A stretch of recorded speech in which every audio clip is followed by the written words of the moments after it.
పరిశుద్ధుడైన యేసుక్రీస్తు నామమున మీ అందరికీ శుభోదయం.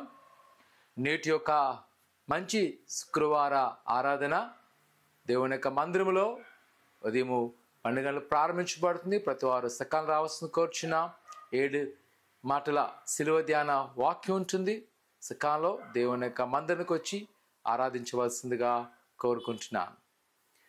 నేటి యొక్క మాట యోహాను సువార్త 19వ అధ్యాయం 30వ వచనం. సమాప్తమైనదని ఆత్మను అప్పగించాను. ప్రియ సహోదరి సహోదరులారా, ఈ దినము ఎంతో మహత్యకరమైన దినం. ప్రభువైన యేసుక్రీస్తు మనకు రక్షణ కొరకు, మన శాప విమోచన కొరకు ఆయన శిలువ త్యాగమై ఉన్నాడు.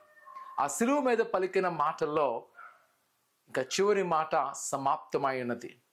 ఈ 6వ మాటను మనం పరిశీలన చేస్తున్నప్పుడు ఆయన అంతా చూసిన తర్వాత ఆయన చెప్తున్న మాట సమాప్తమైనది. 7వ మాట తన ఆత్మ తండ్రికి అప్పగించాను. ఏంటి సమాప్తమైనది? ఆయన ఎంతో సంతోషంతో చెప్తున్న మాట అంట. ఆయన సొంత మాటలోనే మనిషి కుమారుడు పరిచర్య చేయడానికి వచ్చినాడు. ఎవరితో చేయించుకోవడం కాదు, కానీ అనేక మందికి క్రయధనముగా లేదా క్రయ ప్రాణముగా తన యొక్క ప్రాణాన్ని అర్పించడానికి వచ్చినాడు. ఆ విషయము అంటే మన పాపము విమోచకులంటే ఆయన మరణించాలి. అది నెరవేర్చబడింది. ఈరోజు కుమార్తె మన ఇంత స్వేచ్ఛగా, మన ఇంత ఆనందంగా, మన ఇంత సంతోషంగా ఉన్నామంటే దాని కారణము ఆయన తన తండ్రి చిత్త ప్రకారము తన కార్యాలను సిద్ధింపచేస్తాను. ఈరోజు ఆ సమాప్తమైన దాన్ని కొనసాగించడం కొరకు మనకు ఒకే ఒక భారము, ఆయన మనకు అనుగ్రహించిన రక్షణ సువార్తను, ఆ రక్షణను మనము ఏ విధముగా కొనసాగించగలుగుతున్నాం? ఆయన నమ్మకమైన ఈ లోకాలకు వెలుగు ఉండేవారుగా మన ఆత్మీయ జీవితాలు ఉన్నాయా?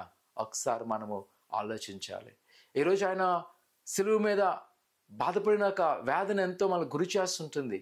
కానీ ఈరోజు వాటికంటే ఆయన చేసిన త్యాగంలో ఇంకా మనము ముందుకు వెళ్ళే స్థాయిలాగా ఆయన ప్రతిబింబించే వ్యక్తిత్వం మనలో ఉంటేనే దేవుని కృప మనం చూడగలం.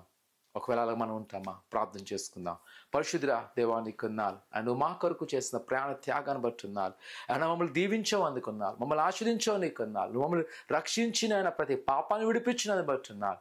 ఇదిగో నీ బిడ్డలను ప్రతి వారిని జ్ఞాపకం చేసుకొని, ఇదిగో నీ దినాన నీ సందుకు వచ్చి మొరుపెడుతుంగా వారు అమ్మను ఆలకించండి. అలాగే మరి ముఖ్యంగా ప్రభా, నువ్వు మాకు చేసిన ఈ క్రియ ద్వారా మేము లోకాన్ని వెలిగేలాగా మమ్మల్ని మలిచి బలపరచమని యేసునామమున తండ్రి, ఆమేన్. దేవుని యొక్క వాక్య ప్రకారము ఆయన సమాప్తమైన వాటి మనం కొనసాగిస్తూ దేవుని యొక్క రక్షణను ఈ లోకాన్ని చూపిద్దాం. దేవుడు దీవించును గాక. ఆమేన్.